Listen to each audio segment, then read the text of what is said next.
Is there an agenda against Newcastle United? It's a weird question to ask without showing any evidence, and it's a weird question to ask without showing any examples. So we are here in this video today to talk about it. Is this something that's actually true? Do social media companies, do our TV broadcasters, do opposition fans, and do opposition players and managers, does everyone in the sport and media world have something against Newcastle? Newcastle, I guess, not being this big six club. Do the big six clubs have that pull power to just take Newcastle's players without us having a say in it? And does the fact that Newcastle, according to likes of Troy Deeney, is not a nice place to live in, does that also mean that these players don't want to live in Newcastle, they want to go elsewhere in the Premier League? And that's, I guess, the ugly bubble that social media has. And we're here in this video to kind of show some examples. And we're going to mainly talk about Sky Sports, because Sky Sports has been an interesting one over the last few weeks. A lot of Newcastle fans have been quite angry towards Sky Sports at the weekend and the way that our match at Southampton was portrayed by the Sky Sports presenter down there. So we're going to just show you this in this video. I'm going to assume a lot of you probably know already what I'm on about, but if not, we're going to talk you and walk you through it. But finally, from me, before we start, if you guys are new around here, make sure I get down there, hit that subscribe button and smash the like button if you enjoy the content. Question of the day, it's an obvious one. Do you feel like there is an agenda against Newcastle United? Let me know in the comments section. But let me take you back to the Southampton game. So just to give a little bit of context, Newcastle had won 9 games in a row before we played Bournemouth. And Bournemouth was the team that just destroyed Newcastle and ended our record-breaking streak. So going into Southampton was the opportunity to win 10 in our last 11 games, which again is phenomenal. Newcastle go 1-0 down inside the first 10 minutes. We then equalise with Isak scoring from the spot. 5 minutes later, I mean, we're talking quite literally 5 minutes later, Isak makes it 2-1. And Mark McAdam, who is the Sky Sports presenter at the game. So for anyone that was watching at home who was unable to see the game live, we have our Sky Sports presenter down there who, of course, talks about what happened. And the second Isak made it 2-1 for Newcastle, he just started talking about, this is why Arsenal want to sign Isak, this is why Arsenal want to do this. It was so strange, a reaction, because Newcastle at that point had just made it 2-1 against Southampton. Again, we are looking in a very strong shape. Not to mention, this Newcastle team has already got 2 goals over Arsenal in the Carabao Cup semi-final, and it is quite literally our game to lose in the second leg. So Newcastle, not to mention the fact we beat them in the league, already has won over Arsenal this season. And yet again, it was just a reaction on social media. I seen this after the game, and at the time, it did do my head in a little bit, because it was almost a sign of not showing respect towards Newcastle, because they've been unbelievable this season. Newcastle again have been top draw this season, and we're not talking about Newcastle when it's Newcastle's game. And Luke Edwards made an interesting point where obviously he tweeted it and just talked through how, well, hang on, Newcastle scored and the first thing you talk about is Arsenal, which was weird from Mark. But the thing that was even weirder actually was kind of Mark's response to Luke Edwards. So I'll show it on the screen now. Not fancy talking to my face, Luke.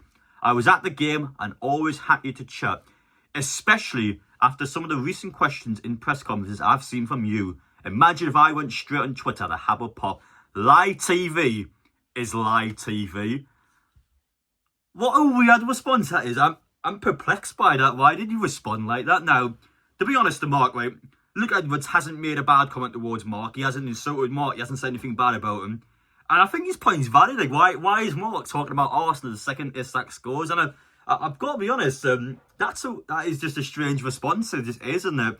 Obviously, he starts poking at Luke for questions that he said towards Eddie Howe in the press conference. I'm not sure what questions he's referring to there, but Mark's clearly not happy with something Luke said in the press conference. But again, live TV is live TV. What is that response? And the thing is with Sky Sports, I don't think Sky Sports, to be honest, over the last few weeks has much of a leg to stand on, because it's not just Mark that said this. Obviously, to give you a big example, Paul Mercer, of course, an Arsenal fan, is talking length about why Arsenal should just go fully out to bring Isak in. That one, yeah, again, it's Sky Sports, but to be fair, Paul Merson is an Arsenal fan, which Keith Downey makes a valid point. Yes, he is an Arsenal fan, so to be fair, that one is valid. But just go on Sky Sports, type in Isak, have a look in Sky Sports. This is over the last 3 weeks. So, Alexander Isak, Newcastle forward can show Arsenal what they're lacking in Carabao Cup semi-final. Again, it's Newcastle United, but it's all focused on Isak. Now, I'm assuming this is before the first leg of the semi-final, but again, it's just solely about Isak, about him being an Arsenal transfer target. This one, yeah, Alexander Isak, why Newcastle striker is a transfer target after starring role at Arsenal. Again, Newcastle, Arsenal, Isak. I haven't seen any other media outlets report on Isak to Arsenal, just Sky Sports. Arsenal, which strikers could the try to sign? Alexander Isak, Sesko, Santiago Jimenez. Again, to be fair with that one, it's included a lot of different strikers, so it's not just Isak. But once again, it's a Sky Sports Isak post. Arsenal's transfer challenge over striker issue. Alexander Isak highlights need for a killer. That is 4 examples in the last 3 weeks from Sky Sports. In defence to Sky Sports and to be devil's advocate, look at Newcastle United's presenter for Sky Sports, Keith Downey. Now, if you were to ask any Newcastle fan and any Sunderland fan, out of which North East club does Keith Downey prefer the most, we will probably all say Newcastle, wouldn't we? And to be honest, the Keith, he's also quite honest towards Sunderland fans, because I've seen in the past where Sunderland fans on social media go, why does Sky Sports not talk about us more? Why does Keith Downey not cover us more? And Keith's always honest, where in a business sense, Newcastle makes more money than Sunderland for TV broadcasters.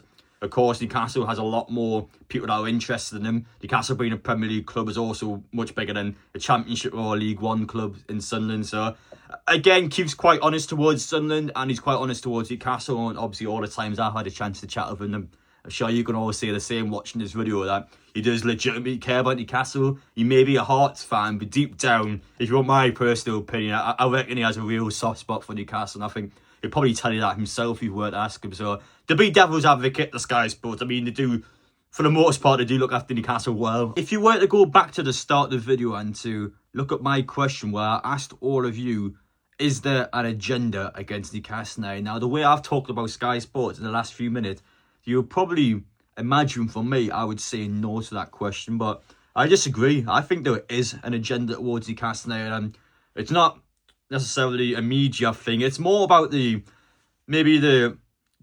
perhaps the history, how people look at Newcastle, and I guess how people look at Newcastle as a city when you go away from the football. I think a lot of people across the UK look down on Newcastle, and that's not just in a footballing sense, but outside of that as well. So when you go into the footballing sense, I don't think people look up to Newcastle United much because we aren't a Big Six club. I think a lot of people will probably look at Newcastle and go, well, Isak, Bruno Tonali, Gordon, these players are going to use Newcastle as a stepping stone, and they're going to move on to a bigger thing. And under Mike Ashley, we wouldn't have signed a player of that calibre, but under Mike Ashley, with our players that we had, I would agree, we were stepping stone players, would come to Newcastle if they wanted to play in the Premier League, and then they'll play a year or two before moving on to bigger things. But that's not the Newcastle now. You've got to look at Newcastle statistically. We are a legitimate team that is playing for Champions League football. We are in contention to potentially get back into the Champions League. Not to mention, Newcastle are 90 minutes away from a cup final with a 2-0 lead, which means it'll be our second, well, I do that side, sorry, my second cup final in 3 years with Newcastle United. And with Eddie Howe backing him, with the PAF backing him, I know we may not be backed much in the market, but again, this Newcastle team and this Newcastle ownership have long-term plans. Even the last couple of days, you look at Craig Hubb's article, £200+ million on a new training ground. That's just on training facilities. We are talking the best training ground facilities in the world. Newcastle's a serious team looking to do serious things, and the reality and the perception, I feel like, on social media is that people still don't think Newcastle is a serious team. They still look at Newcastle as if it's a Newcastle under Mike Ashley, or they still look at Newcastle as if it's a city that nobody wants to live in. Well, that's not the case, and that's not how things are now. And that's my takeaway from this video, and I feel like that's probably the attitude you should have as well, that people are going to be against Newcastle no matter what. Instinctively, people are going to be against Newcastle just based on even things outside of football. So it is what it is. I will say, I probably do agree to Keith Downey's comments that it is somewhat of a compliment towards Newcastle, but at the same time, again, I don't think Sky Sports, to be honest, with Mark helped himself after the Southampton game, because, but I guess my message for any broadcaster is just please talk about Newcastle when the Newcastle games on. And that goes like to TNT as well. Newcastle, for example, 4:30 kick-off on a Sunday. They start talking about Liverpool or something. They don't ever talk about Newcastle. So that's my message coming out of this video. If you guys at home are watching it, please, whoever is talking about Newcastle, just actually talk about Newcastle. I think a lot of Newcastle fans will highly appreciate that. But that's about it for me today.